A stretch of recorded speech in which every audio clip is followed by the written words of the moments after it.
to help us understand the Great Tribulation, I think it's helpful to look at tribulation in general in the Bible.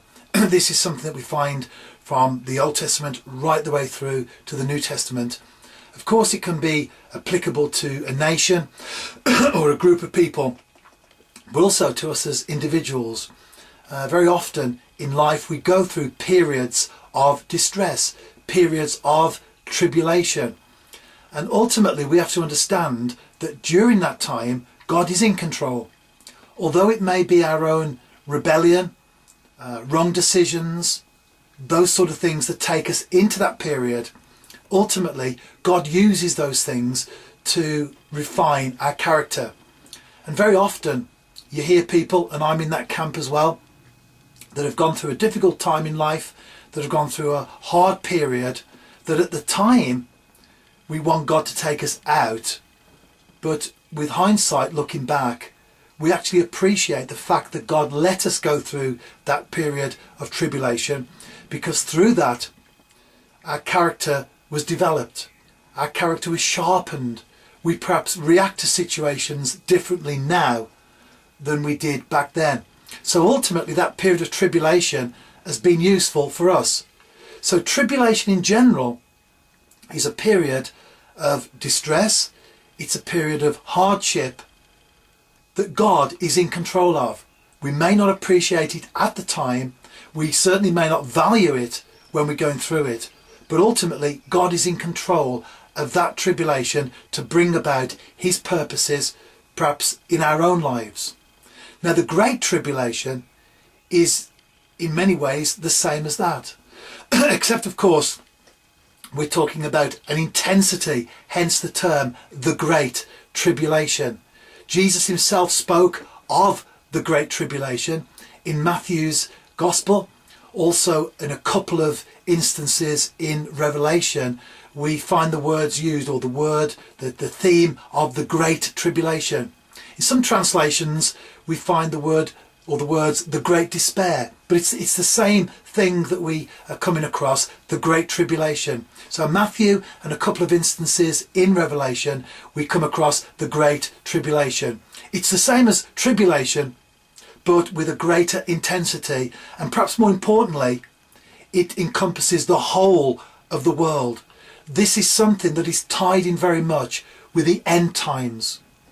So although there are various ways of interpreting end times theology, we have the premillennialists, the postmillennialists and the amillennialists, and we're not going into that for the purpose of this particular question, but one of the common threads that all of those varying groups would have is that they all believe in a great tribulation, and a great tribulation that ushers in the return of Jesus Christ.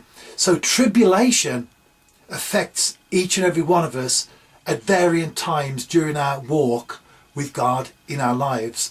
That is for a particular period of time that God uses to bring about his purposes and plans for our lives.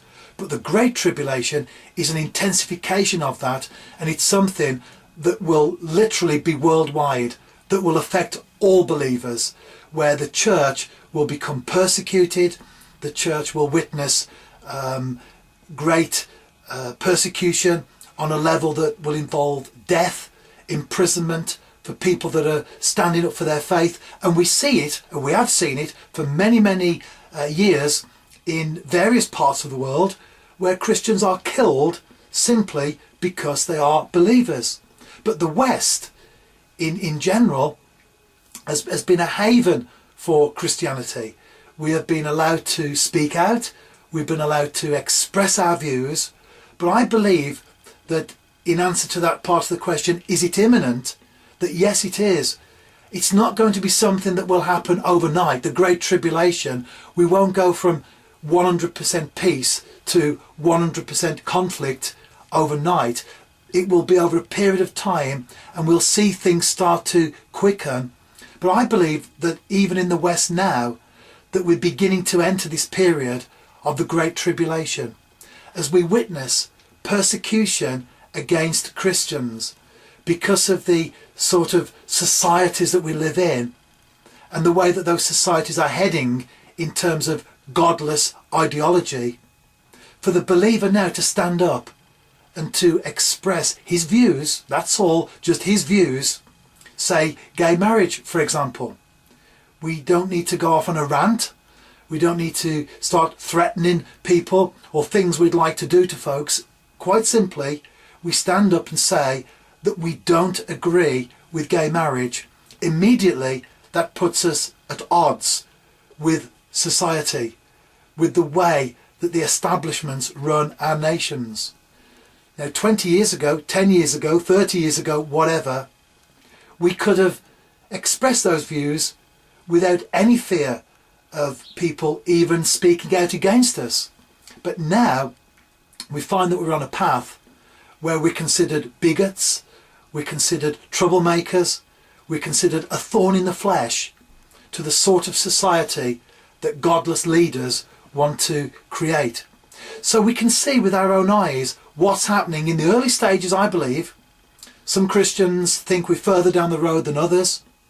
I believe we're in the early stages of the Great Tribulation, not only affecting other parts of the world for many years, as it has done already in terms of persecution of believers, but actually now coming to the Western world.